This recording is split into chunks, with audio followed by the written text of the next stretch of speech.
किराया मांग के लेके गए थे, उधार गए बहुत बड़ी बात कह दी है। और ये पलायन रुके। सरकार की तरफ से, यहाँ की लोगों की तरफ से बहुत बड़ी कमियां रही हैं, लीडरशिप में है, लेकिन यहाँ वो नहीं। हम किसी पर आश्रित नहीं रहे, हम स्वयं खड़े हुए। हस्तकला का काम है। हमने उन शास्त्रों को पढ़ा नहीं, उसको समझा नहीं, छवि खराब छवि केवल हमारे को अपमानित करने का ही प्रश्न रखा। बाकी सरकार क्या करे? विज्ञान योजना से सरकार का सहयोग नहीं है। ये कटु सत्य स्वीकार करना चाहिए। नकल करके विमान बनाया। यहाँ 5G है, वहाँ नॉर्मल नेटवर्क। क्यों इसके लिए मरे? ये जमीन जाए चीन के पास, क्या फर्क पड़ेगा? तो मजबूरन जाना ही पड़ता। जब निकम्मी जनसंख्या हो और यदि जनसंख्या स्वरोजगार करने वाली हो, स्वावलंबी जनसंख्या हो। हमारे यहाँ तो कल्चर ही पधारो हमारे देश में। सड़क नाम ही नहीं है। आपने तो दोगला व्यवहार किया।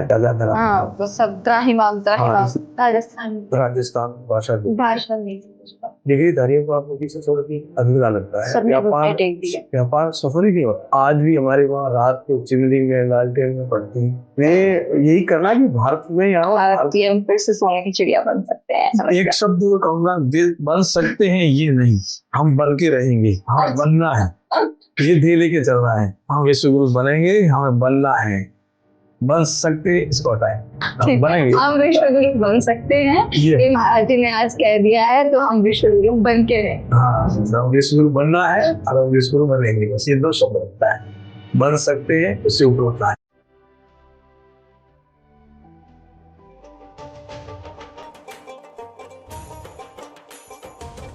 उत्साह, समर्पण, कृतज्ञता, शक्ति, समर्पण, इन सब की भावनाओं के साथ अगर कोई शख्स आगे बढ़ रहा है, लगातार अपनी जनता के बीच, अपने लोगों के बीच सिर्फ एक नेता बनकर नहीं, उनका साथी बनकर, उनको जीवन के लिए मार्गदर्शन देना, उनको आध्यात्मिकता के लिए मार्गदर्शन देना, उनकी सहायता करना, इन सब के लिए सिर्फ एक शख्सियत है। उन शख्सियत का नाम है महेंद्र प्रतापपुरी जी।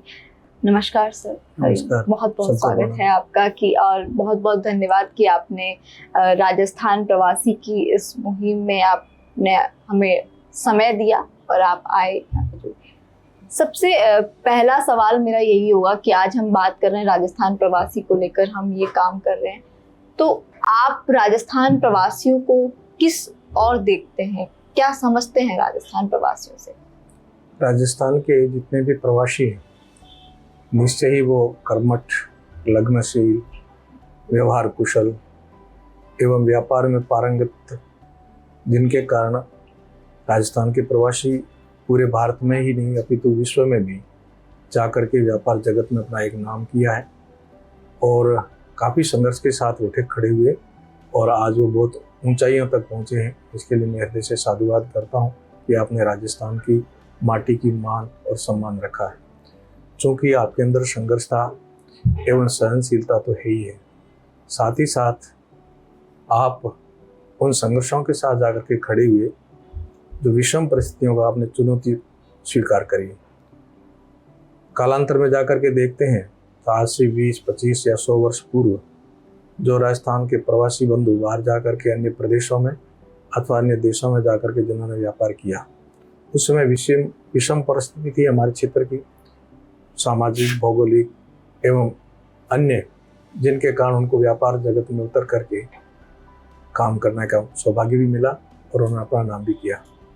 वर्तमान परिप्रेक्ष्य में देखता हूँ, जब प्रवास करता हूँ तो इस समय भी युवा उद्यमी नए नए राजस्थान के उभर करके सामने आ रहे हैं और वो अपने जो पूर्वज गए हुए व्यापार जगत में उनको आदर्श मान करके, उनको ध्येय मान करके चल करके वे भी अपना बहुत उच्च स्तर पर जा रहे हैं। मैं उनके लिए भी हृदय से साधुवाद करता हूँ। परंतु एक आशा और विश्वास है कि आपका जो संघर्ष का क्षेत्र वो बाहर क्यों, राजस्थान के हो आप, आपके अंदर काबिलियत है।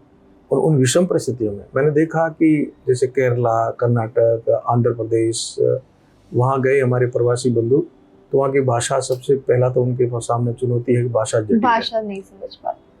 फिर भी हमारे प्रवासी बंधु धारा प्रवाह भाषा बोलते हैं। इतनी जटिल भाषा होते हुए भी उनकी भाषा एकदम धारा प्रवाह बोलते हैं। जहाँ भी जाते हैं वहाँ सहज रूप से वो ढल जाते हैं। जब गए थे तो कोई न कोई बहुत व्यवस्था थी, बहुत मजबूरी थी, तब गए थे। तो ज़्यादा कोई शिक्षित होकर के भी नहीं गए। सामान्य शिक्षा किसी ने 5वीं, किसी ने 8वीं, 12वीं तो बहुत कम, और उसके बाद में जाकर के आज आप लोगों के पास वो योग्यता है कि डिग्रीधारियों को आपने पीछे छोड़ दिया। और कई ऐसे मुझे महानुभाव मिले, ऐसे प्रवासी बंधु मिले जो व्यापार जगत में आज बहुत बड़ी हस्ती और नाम है। ये ख्याल भी आता है कि जब वो यहाँ से गए थे तो किराया मांग के लेके गए थे, उधार गए थे, अथवा रेल में कहीं चुपते चुपते वो व्यापार जगत में जाकर के उतरे थे। सैकड़ों किलोमीटर दूर, हजारों किलोमीटर दूर जाकर के उस संघर्ष के साथ में व्यापार जगत में उच्च स्तर को प्राप्त करना, ये इनकी बहुत बड़ी योग्यता है। मैं मानता हूँ कि अब आप परिपक्व हो चुके हैं, आपके पास अनुभव है, आपके पास बहुत कुछ है। अब अपनी माटी, अपना प्रदेश, अपना क्षेत्र यहाँ आकर के यदि करेंगे तो राजस्थान अग्रणीय राज्यों में जाकर के विकसित भारत, विश्वगुरु भारत में भी अपनी भूमिका महत्वपूर्ण निभाएगा। और यहाँ राजस्थान में सब कुछ है। क्षेत्रफल की दृष्टि से राजस्थान किसी से कम नहीं है। खनिज पदार्थों की दृष्टि से राजस्थान में यहाँ भगवान की कुदरत की खान है। भौगोलिक, सामाजिक, आप देखिए गौ माता को लेकर के भी पूरे देश की यदि हम चर्चा करें तो इतनी गाय नहीं है जितनी राजस्थान में है। भूमि की बात करें तो इतनी उपजाऊ और इतना विशाल है कि हमारे किसानों के पास तो जमीन देखें तो 100-100, 200-200, 300-300 बीघे जमीन है, परंतु यहाँ आकर के हम उसको कुछ योजना नहीं बनाएंगे। आज के युग में हम प्रकृति से जुड़ करके, गौ माता से जुड़ करके, अपनी धरा से जुड़ करके, अपनी संस्कृति से जुड़ कर काम करेंगे तो दुनिया हमारा अनुकरण करेगी। आज पूरा विश्व भारत की संस्कृति को अपनाना चाह रहा है, भारत की चीज़ों को अपनाना चाह रहा है। आप देखिए आयुर्वेद, योगा, गो चिकित्सा, गौ आधारित जितने भी पंचगव्य हैं। आप यूएसए के 50% से 70% अनाज, हमारे यहाँ का ऑर्गेनिक अनाज है। बाकी जमीन में तो फर्टिलाइज, यूरिया, डीएपी डाल करके इतना हमने जहरीला बना दिया, परंतु राजस्थान की अधिकांश जमीन आज भी उर्वरा है और एकदम प्राकृतिक है, जहाँ कोई ऐसी खाद नहीं डाली जाती। तो हम ऑर्गेनिक पैदा करें, मोटा अनाज, अब मोदी जी कह रहे हैं मोटा अनाज को लेकर के काम करें, वनस्पति को लेकर के काम करें, या वनस्पति की खान है हमारे यहाँ। तो कुल मिला के मेरा कहने का भाव ये है कि आपके अंदर बहुत कुछ है, योग्यता में कोई कमी नहीं है। अब आपकी योग्यता का लाभ पूरा का पूरा अपने प्रदेश में रह करके मिलना चाहिए और ये पलायन रुके, स्वरोजगार खड़ा हो। आप चीन को देखें, चीन के सामने पूरा विश्व पंगु इस बात को लेकर के, उन्होंने इतना उत्पादन किया कि चीन की वस्तु के बगैर व्यापार अधूरा लगता है। व्यापार सफल ही नहीं हो रहा है। छोटी से छोटी दुकान हो, चाहे बड़ी दुकान हो, चाइनीज आइटम लेके बैठे हैं और उसी के आधार पर व्यापार चलाते हैं, क्योंकि चाइनीज लोगों ने नौकरी को महत्व नहीं दिया है। हम कहते हैं कि जनसंख्या एक समस्या बन सकती है, समस्या है। मेरा मानना है जनसंख्या समस्या तब खड़ी होती है जब निकम्मी जनसंख्या हो, और यदि जनसंख्या स्वरोजगार करने वाली हो, स्वावलंबी जनसंख्या हो, तो देश के लिए बड़ी सौगात होती है। ये आपने बहुत बड़ी बात कह दी है सबके लिए ही, जो सिर्फ बहाने ढूंढते हैं काम ना करने की या चीज़ों को ना समझने के लिए, चाहे विपक्षी पार्टी हो या फिर किसी की भी हम बात कर सकते हैं। एक ये भी ख्याल आता है कि कहीं ना कहीं सरकार की तरफ से, यहाँ की लोगों की तरफ से बहुत बड़ी कमियां रही हैं कि हम वो मूलभूत सुविधाएं भी नहीं दे पाए, हम वो चीज़ उनको नहीं दे पाए कि वो वहाँ जाकर राजस्थानी इतना बेहतर तरीके से ग्रो कर पा रहे हैं। वहाँ उस स्टेट में, उस देश में, उस राज्य में, वहाँ वो लीडरशिप में है, लेकिन यहाँ वो नहीं है। तो देखिए, अब तो एक जिला एक उद्योग, ये हमारा पार्टी का भी मिशन हो गया, मोदी जी का भी है। मोदी जी कहते हैं स्वरोजगार और मेक इन इंडिया। अब तो हम सबको इस पर आना पड़ेगा कि घर घर में कुटीर उद्योग, हर गांव में, हर गली में और हर जिले में यदि हम अपना स्वरोजगार खड़ा कर देंगे तो हम किसी के सामने हाथ फैलाने की आवश्यकता ही नहीं है। इतना स्कोप पड़ा है, मेहनती आदमी कहीं भी कुछ भी कर सकता है। हमारे शास्त्र में कहा है कि यदि मेहनती व्यक्ति है तो बालू में से तेल निकाल सकता है, जबकि बालू में तेल की सांठ नहीं होती। अब देख लो, मेहनत करने वाले बालू में से तेल निकाल रहे हैं। तो मेहनत कश व्यक्ति कहीं रुकेगा नहीं। राजस्थानी बहुत मेहनती होती है, इससे कोई कह नहीं सकता। राजस्थान के लोग तो बहुत मेहनती है। अब ये हमें अवधारणा थोड़ी समाप्त करनी पड़ेगी। कि हमारे यहाँ रोजगार नहीं है, हमारे यहाँ कोई उद्योग नहीं है, हम यहाँ आके उद्योग करेंगे तो उद्योग खड़े होंगे। और जो आप गए, आपने जो अनुभव किया उस अनुभव को वापस यहाँ ले आओ। तो यहाँ उद्योग है, स्कोप है, सब कुछ है। यहाँ मेहनत करने वाले आपको लोग मिलेंगे जो आपके कंधे से कंधा मिला करके खड़े रहेंगे। आप कल्पना कीजिए 500, 1000, 2000 किलोमीटर अपने घर से दूर जाना कितना कठिन होता है। अपनी माताएं, बहनें, परिवार, कुटुंब, परंतु मजबूरी है लोगों की कि रोजगार के लिए इतना दूर जाना पड़ता है। कितनी चिंता होती है, आज मेरी माँ क्या कर रही है, शाम को मेरे पिताजी कहाँ होंगे। पर यदि हम यही इतना रोजगार खड़ा कर देंगे तो हम घर के घर, अपने घर में, मैं आपके सामने पुनः कहूँगा कि चीन कर सकता है तो हम क्यों नहीं कर सकते। और हमारी जनसंख्या चीन से कम नहीं है, तो चीन की जनसंख्या चीन के लिए समस्या नहीं खड़ी हो रही है, चीन की जनसंख्या दुनिया के लिए समस्या खड़ी कर रही है कि रोजगार के माध्यम से। तो हमारी जनसंख्या हमारे देश की समस्या नहीं खड़ी होगी, हमारी देश की जनसंख्या हमारे लिए स्वरोजगार खड़ा करेगी, देश के लिए समाधान होगा, पावर होगी, देश पावर होगा। तो मनी पावर और विल पावर, ये विल पावर हमारे पास इतना समझने पर निर्भर करता है, कोई इसको कम ही समझ रहा है। तो हम लोग अपने को कमजोर ना समझे और ऐसे निर्बल ना समझे कि मैं कुछ नहीं कर सकता, मेरे से होगा नहीं, मेरे क्षेत्र में नहीं कर सकता। क्यों नहीं हो सकता, हमारे क्षेत्र में बहुत कुछ कर सकता। एक यहाँ पर ये भी तर्क सामने आता है कि सरकार का सहयोग नहीं होता डॉक्यूमेंटेशन में, बिजनेस को ग्रो करने में, यहाँ बहुत ज्यादा परेशानी है। देखिए, अब जब मोदी जी का सपना है घर घर उद्योग हो अपना, और जब ये तय कर दिया कि प्रत्येक जिले में एक जो जिले की पहचान है वहाँ की जो भी है उसको उठा करके पूरे विश्व पटल पर ले जाना चाहिए, तो सरकार उसमें सहयोग कर रही है, उसके लिए अनुदान भी देगी, उसके लिए योजनाएं दे रही है, सरकार उसमें पूरा डिपार्टमेंट लगा रखा है। परंतु हम वहाँ पहुँचे तो सही, सरकार आपके लिए तैयार खड़ी है। आप आइए राजस्थान में आकर के अपने हुनर के माध्यम से, अपनी काबिलियत के माध्यम से, अपने अनुभव के माध्यम से राजस्थान में आकर के आप विकास करो। राजस्थान का विकास होगा और आने वाली पीढ़ी जो पलायन करके कोसों सैकड़ों किलोमीटर दूर जाती है वो अपने घर में रह करके काम करेगी। जैसे एक और महाराज जी, जैसे आपके विधानसभा क्षेत्र के अंदर जो ये हस्तकला का काम है, ये बहुत मतलब अच्छी तरीके से हर घर घर में और जगह जगह नुक्कड़ पे सब जगह ये काम चलता है। तो आप इसको किस विजन से देखते हैं? क्या वहाँ पे ये एक बिजनेस की तरह ग्रो हो सकता है? क्या आगे बढ़ाया जा सकता है उसको? हमारी जो जीवन शैली है पश्चिमी राजस्थान की या राजस्थान की हम जीवन शैली क्या है, तो हमारी शुद्ध वैदिक और सनातनी जीवन शैली है और मानवीय जीवन शैली है। हम किसी पर आश्रित नहीं रहे, हम स्वयं खड़े हुए हैं, ऐसा हमारा जीवन रहा है। हमारा कोई भी काम देखिए हम स्वयं करते हैं, किसी और पर आश्रित नहीं रहते हैं। तो जिस क्षेत्र में आप जाओगे वहाँ एक अलग से वहाँ के हुनर है, लोगों के पास में अलग अलग प्रकार के हुनर है। आप बाड़मेर में जाओगे तो वहाँ आपको लकड़ी के कशिंदकारी का काम मिलेगा, कपड़े पर प्रिंट मिलेगा। जैसलमेर में जाओगे तो पत्थर पर निकासी का मिलेगा। फिर पोकरण की तरफ आओगे तो मिट्टी पर काम मिलेगा। फिर ऊन के कपड़े मिलेंगे आपको, कंबल आदि बनाने के। हर जगह हर व्यक्ति के पास और हर समाज के पास एक अलग से अपनी पहचान का हुनर है। जो आपने जैसे हुनर की बात कही तो एक चीज ये भी ख्याल आ रहा है, पिछले दिनों मैं किसी से मिली जो बाड़मेर पोकरण इसी क्षेत्र से है, वो यही के ही कल्चर को, यहीं के फर्नीचर को, यहीं की जो हस्तकला है वो उसको दुबई में प्रमोट कर रहे हैं, वहां उसका बिजनेस उन्होंने ग्रो किया है। तो हम देख सकते हैं कि राजस्थानियों को किस तरीके से उन्होंने वहां पे एक पहचान दिलाई है। राजस्थान की हर चीज एंटीक है, आकर्षित करने वाली और एक बहुत ही वास्तविक चीज है। आप राजस्थान की कला तो वास्तव में ऐसी सृजन करती है कि लोगों को आकर्षित करती है।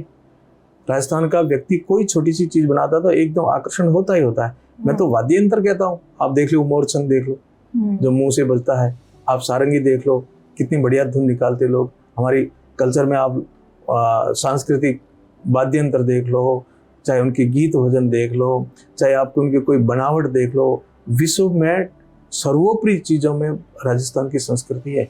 और राजस्थान की हर कला ऐसी है जो लोगों को आकर्षित करती है।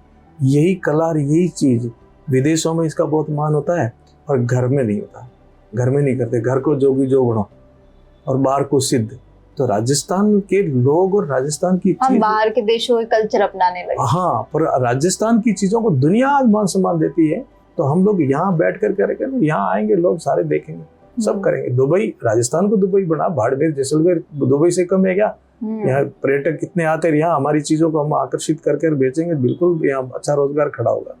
और उन युवाओं को आप क्या कहना चाहेंगे जो कि बाहर पढ़ने के लिए जा रहे हैं, चाहे वो MBBS करने के लिए हो? अभी हाल फिलहाल में एक BBC की रिपोर्ट आई, उसमें ये कहा गया था कि जितने ज्यादा स्टूडेंट यहाँ से डॉक्टर की पढ़ाई नहीं कर रहे हैं, उससे ज्यादा दूसरे देशों में वो जाकर पढ़ाई कर रहे हैं। तो वो वहां जाने के बाद अपना कल्चर, अपना जो भी यहाँ के जो रहन सहन है, वो सब छोड़कर वहाँ की चीजें वो अपना लेते हैं। कुछ कारण रहे हैं जिसमें पहले मेडिकल कॉलेज हमारे देश में कम थे, पर तो धन्यवाद और मोदी जी का, लेकिन अब पेपर लीक जैसी चीजें अब तो मोदी जी ने इतने सारे कॉलेज खोल दिए हैं, जिससे अब ये तो विषय ध्यान नहीं कि यहाँ सुविधाएं नहीं है। रही बात पेपर लीक की, तो उस पर लगाम कस दी।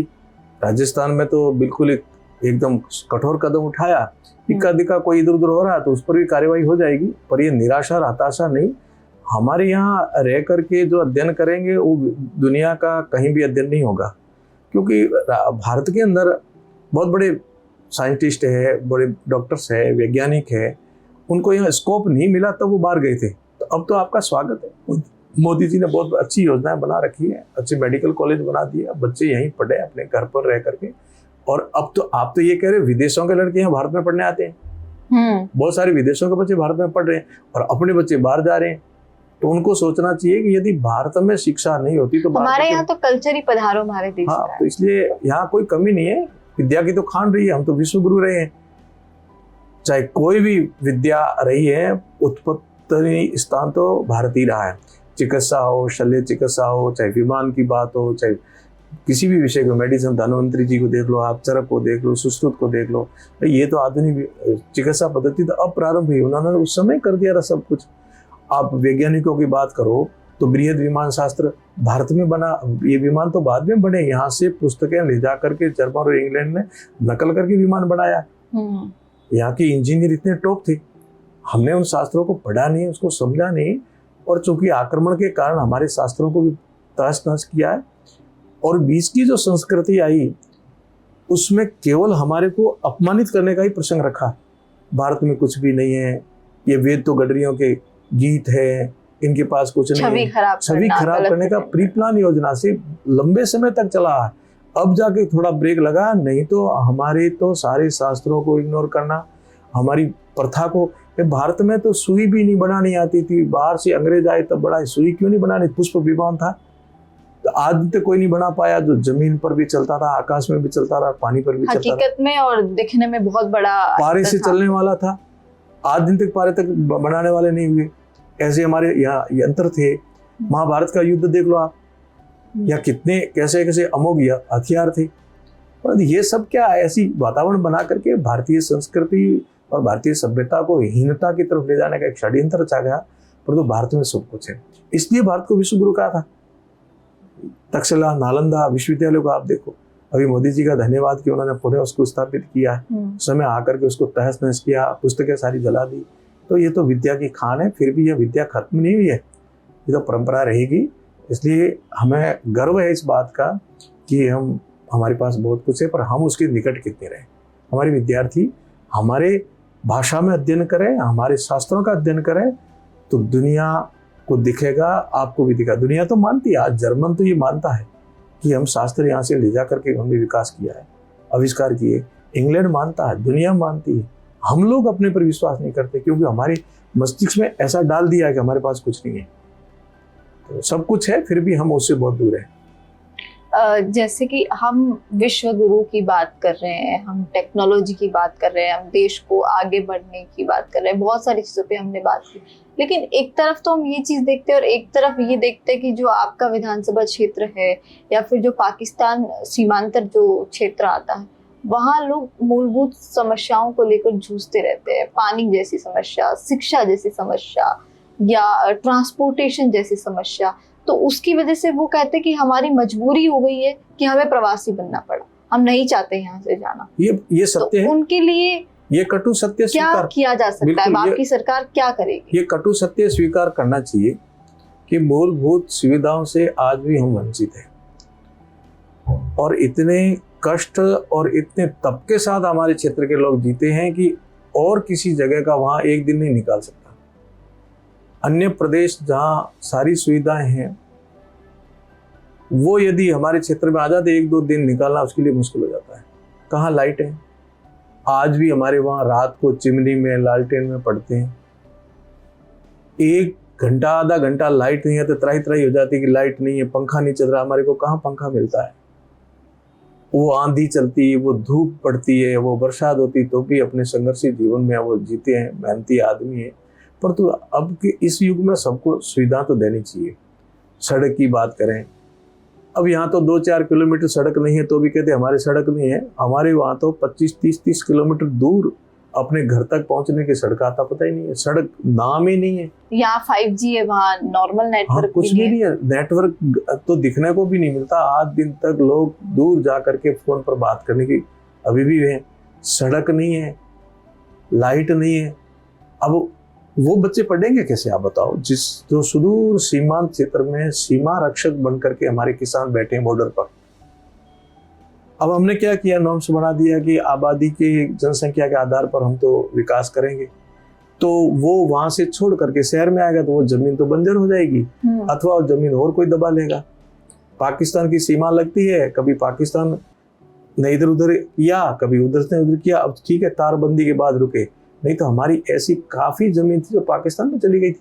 पाकिस्तान तो इस समय वहां सीमांत क्षेत्र में बैठे हुए सीमा के प्रहरी बन करके जिस प्रकार सैनिक संघर्ष कर रहा है, ऐसे हमारे वहां के क्षेत्र के लोग संघर्ष के साथ में देश के साथ बैठे।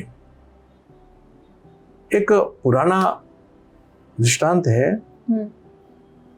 जवाहरलाल जी उस समय प्रधानमंत्री थे और चीन का युद्ध हुआ, तो कहा कि जिस जमीन के लिए हम मर रहे हैं वहां तो तिनका ही उगता नहीं है, क्यों इसके लिए मरे? ये जमीन जाए चीन के पास तो क्या फर्क पड़ेगा? तब एक बहुत विद्वान प्रकाश वीर जी, शायद संभवतः उनका नाम था, सांसद खड़े हुए और उनके सिर पर बाल नहीं थे। उन्होंने कहा, माननीय प्रधानमंत्री जी, मेरे सिर पर एक भी बाल नहीं है तो मेरा ये सिर किसी काम का नहीं, सिर कलप करवा दें क्या? इसलिए हम जहाँ बैठे हैं मेरी देश की जमीन है, मुझे यहीं रहना है। तो मेरे क्षेत्र के लोग इतना संघर्ष करके भी देश के वो सीमांत क्षेत्रों को छोड़ नहीं रहे। अब उनके लिए स्पेशल योजना बननी चाहिए। आप तुलनात्मक अध्ययन करो, एक यहाँ का विधायक और यहाँ के सांसद के इक्वली आपको वहां की सुविधा दोगे तो कैसे पार पड़ेगा? वहां सड़क के लिए भी आपको स्पेशल कोटा देना चाहिए, वहां शिक्षा के लिए भी स्पेशल कोटा देना चाहिए, चिकित्सा के लिए भी स्पेशल कोटा देना चाहिए। 25 किलोमीटर दूर किसी माता को अभी प्रसूति पीड़ा है, 30 किलोमीटर दूर वो कैसे पहुंचेगी? गाड़ी नहीं है, लाइट नहीं है, रात को कोई बड़ा बुजुर्ग बीमार पड़ जाए तो वो कैसे वो हॉस्पिटल तक पहुंचेगा? अच्छा, वहां तो जनसंख्या नहीं है, इसलिए वहां तो हम कैसे बनाएंगे? जनसंख्या का आधार होना चाहिए, तो वो जीवन यहाँ पर ऐसे करते रहेंगे, जीवन भर ऐसा करते रहेंगे। अब आपकी सरकार है, अब चीजें आपके अनुकूल हो सकती है। आप क्या विधानसभा में क्या सवाल जवाब में क्या चीजें मैंने ये विषय रखा, मैंने ये बजट सत्र में विषय रखा भी है और मैं पुनः निवेदन करूंगा। और वैसे तो हमारी पार्टी के सभी कार्यकर्ता जमीन से जुड़े हुए हैं। माननीय मुख्यमंत्री जी ने तो राजस्थान के कोने कोने में प्रवास कर रखा है, अन्य जितने भी अधिकारी वो भी सब जानते हैं।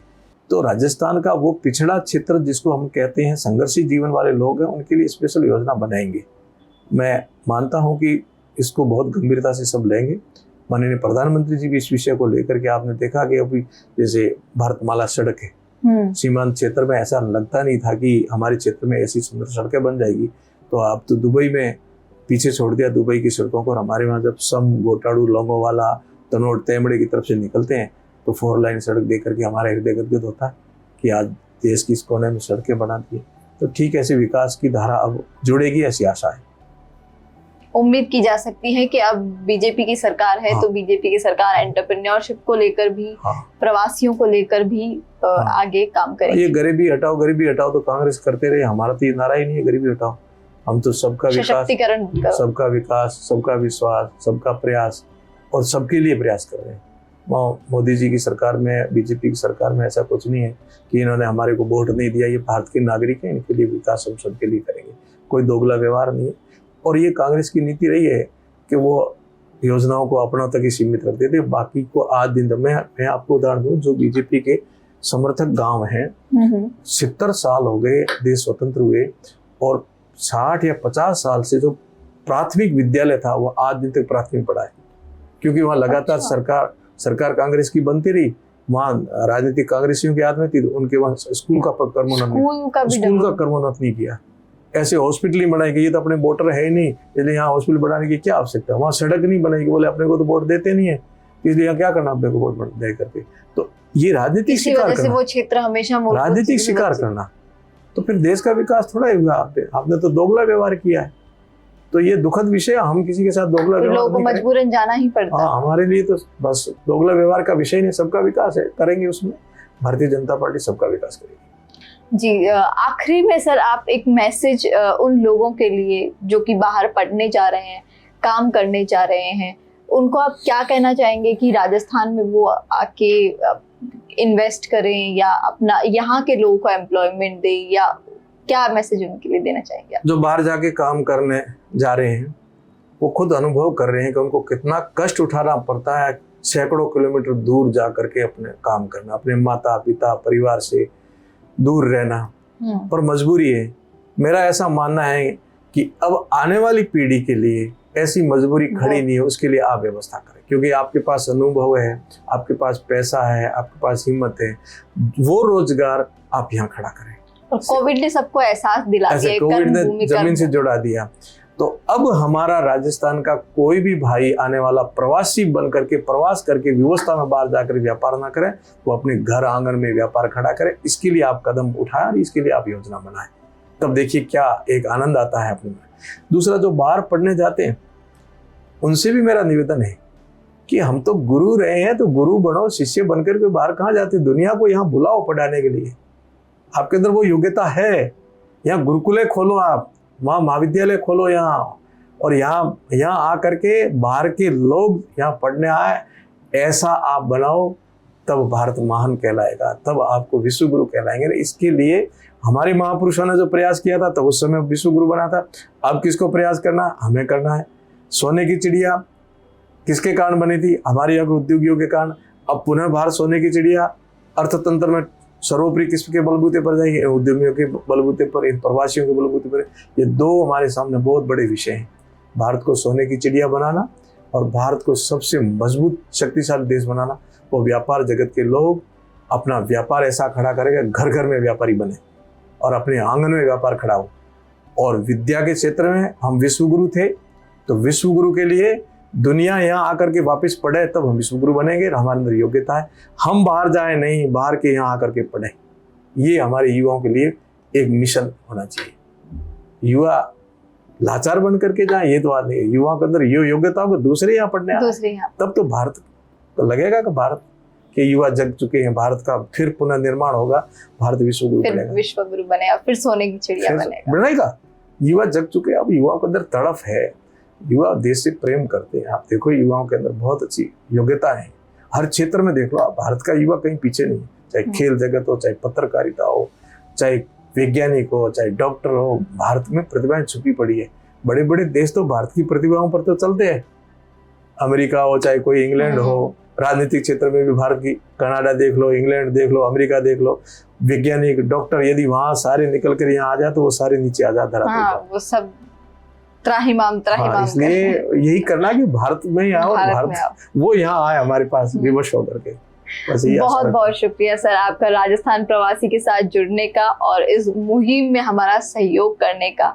मैं ज्यादा कुछ नहीं कहना चाहूंगी, बस मैं इतना ही कहूंगी कि सर ने आखिरी में जो बातें कही हैं वो बहुत ही सोचने लायक बात है और सबको इस बात पे गौर करना चाहिए। हम फिर से सोने की चिड़िया बन सकते हैं, हम फिर से विश्व गुरु बन सकते हैं, इस बात पे गौर कीजिएगा। आगे और राजस्थान प्रवासी की तमाम जानकारियों के लिए जुड़े रहिए राजस्थान प्रवासी के साथ। नमस्कार। एक शब्द और कहूंगा, बन सकते हैं ये नहीं, हम बन के रहेंगे, हमें बनना है, ये ध्येय लेके चलना है। हम विश्वगुरु बनेंगे, हमें बनना है, बन सकते इसको हटाएंगे, हम बनेंगे, हम विश्वगुरु बन सकते हैं। ये महाराज जी ने आज कह दिया है, तो हम विश्वगुरु बन के रहेंगे। हाँ, हम विश्वगुरु बनना है और हम विश्वगुरु बनेंगे, बस ये दो शब्द रखता है। बन सकते हैं, उससे ऊपर उठना है। धन्यवाद। बहुत बहुत धन्यवाद।